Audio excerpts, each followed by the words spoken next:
Students, आज हम प्रश्नावली 4.3 का दूसरा सवाल पढ़ेंगे। बिंदु दी है हमको, एक बिंदु क्या दी है 2,14। तो एक ये बिंदु दी है और कहा है कि इस बिंदु से होकर जाने वाली दो रेखाओं के समीकरण लिखिए। वो कह रहे हैं हमको एक बिंदु दी गई है और इस बिंदु से होकर जाने वाली रेखाएं, ये बिंदु से ये बिंदु है, ये बिंदु इस बिंदु से ये रेखा जा रही है, ऐसे हम एक और बना दें। तो वो कह रहे हैं कि एक बिंदु हमें दी है, जो बिंदु क्या है 2,14। तो इस बिंदु से होकर जाने वाली दो रेखाओं का समीकरण बताइए। हमने रेखा खींच दी ना इस बिंदु से जाकर होकर जाने वाली हो, एक ये भी खींच दी। तो वो कह रहे हैं हमको एक बिंदु दिया है 2,14 से होकर जाने वाली दो रेखाओं के समीकरण लिखिए। तो दो रेखाओं के हमें क्या बनाने हैं, समीकरण। और ये बताइए कि इस प्रकार कितनी रेखाएं हो सकती हैं। दो रेखाओं के तो समीकरण बताने ही हैं और साथ में ये पूछा है कि और कितनी रेखाएं हो सकती हैं और क्यों। आप मुझे ये बताओ कि ये बिंदु है, इस बिंदु से मैंने दो बनाई, अगर मैं चाहूँ तो और भी तो बना सकती हूँ। तो ये भी एक रेखा बन गई, ये भी एक रेखा बन गई, ये भी एक रेखा बन गई, ये भी एक रेखा, और जितनी कितनी सारी रेखाएं बना दी मैंने। और ये सारी रेखाएं क्या कर रही हैं, इस बिंदु से होकर जा रही हैं। मैं चलो एक सीधी बिंदु बना दी हमने, ये वो सीधी रेखा बना दी।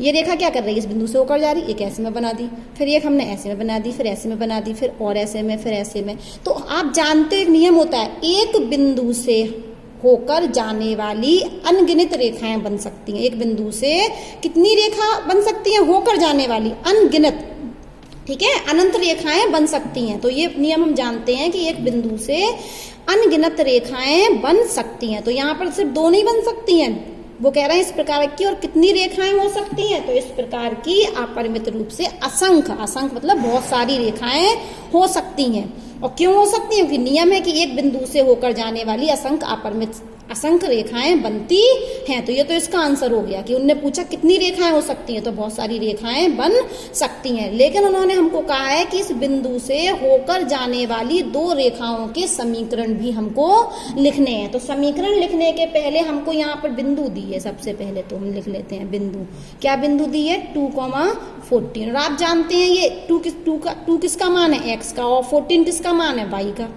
ठीक है, तो हमको x का मान 2 और y का मान 14 दिया है और समीकरण बनाना है। तो मान लो हम समीकरण बनाने के लिए क्या करें, एक समीकरण बनाते हैं, समीकरण बनाते हैं। तो समीकरण बनाने के लिए हमने x और y को जोड़ दिया, क्या लिख दिया, x प्लस y। अब आप बताइए कि x का मान तो 2 है और y का मान कितना है 14। तो अगर हम x और y को जोड़ दें तो कितना आएगा, 14 + 2 = 16। तो एक समीकरण मिल गई हमको, देखो x + y = 16।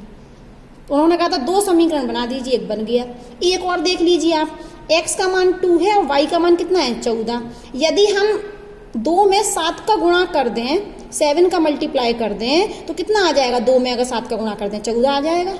मतलब कि यदि हम x के मान में 7 से गुणा कर दें तो हमें y मिल जाएगा। फिर से सुनिए, 2 में यदि हम 7 से गुणा कर रहे हैं तो 14 मिल रहा है, और 2 क्या है x। तो यदि हम x में किससे गुणा कर दें, 7 से, तो हमें क्या मिल जाएगा 14, और 14 क्या है y। तो एक समीकरण ये बन गया। लो दूसरा समीकरण, उन्होंने हमसे दो समीकरण पूछे थे तो हमने दो समीकरण बना दिए। आप चाहें तो और बना सकते हैं, एक और बना सकते हैं। अभी हमने x + y किया था, अब हम क्या कर दें x - y। तो x का मान कितना है 2 और y का मान कितना है 14। तो 14 में से 2 जाएंगे तो कितना बचेगा 12। लेकिन क्या होता है, बड़ी संख्या छोटी संख्या में से बड़ी संख्या घट रही ना, तो ये क्या आएंगे माइनस की। लो ये तीसरा समीकरण। तो ऐसे तो हम तीसरा समीकरण बन गया।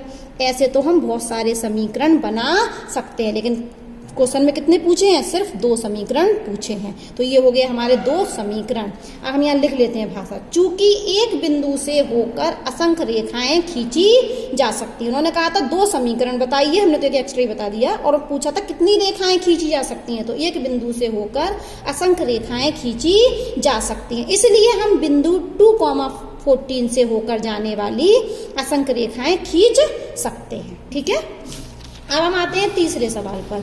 तीसरे सवाल में क्या है, हमको एक पढ़ते हैं। यदि बिंदु, एक बिंदु दी है 3,4, एक बिंदु क्या है 3,4, और समीकरण 3y = ax + 7 के आलेख पर स्थित है। वो कह रहा है समीकरण है इस समीकरण का ये क्या है, हमारा आलेख है। जिस तरीके से हम ऐसे बना देते हैं, ये बना देते, मान के चलो ये एक समीकरण का क्या है, आलेख है। और इस समीकरण पर वो कह रहे हैं ये बिंदु स्थित है।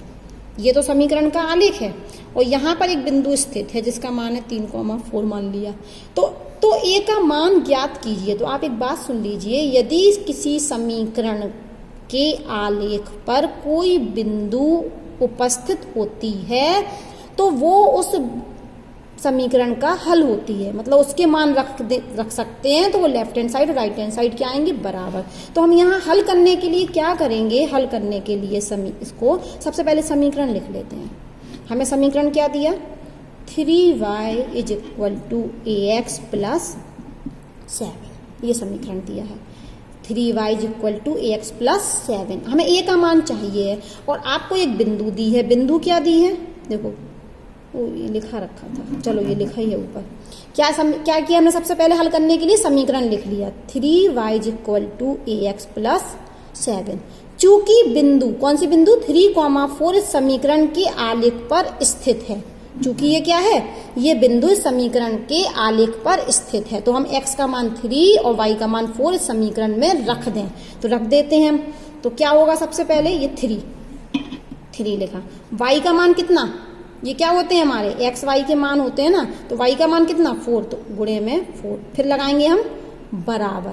फिर क्या लिखा, a का a, x का मान कितना दिया, 3, तो 3 गुणे में 3। अब क्या लगाए हम, प्लस में 7। अब इसको थोड़ा हल करते हैं, 4 × 12 बराबर, ये a का गुणा 3 में किया तो 3a और प्लस में 7। अब हम पक्षांतर करते हैं, तो ये 7 ला रहे हैं हम इस तरफ, ठीक है। तो ये 7 किसका हो जाएगा, राइट हैंड साइड पर प्लस का है, जब हम पक्षांतर करेंगे तो हो जाएगा माइनस का, बराबर में 3 है।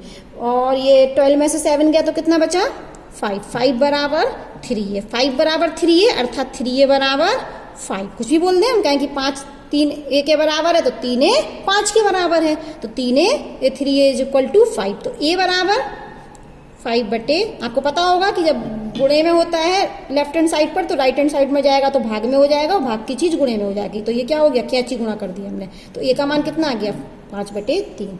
तो इस सवाल में कुछ नहीं करना था, हमको एक समीकरण दी हुई थी और समीकरण में उन्होंने a का मान हमसे पूछा था और बता दिया था कि ये बिंदु समीकरण के आलेख पर स्थित है। तो हमने कुछ नहीं किया, हमने इस समीकरण को लिखा और चूंकि ये बिंदु इस समीकरण के आलेख पर स्थित है इसलिए हमने ये बिंदु के मान इस समीकरण में रख दिए। बिंदु में आप जानते हो पहला मान x का और दूसरा मान y का, तो x बराबर 3 और y बराबर 4 हमने समीकरण में रख दिया और रखने पर हमने क्या किया, इसको हल किया तो हमको ये का मान प्राप्त हो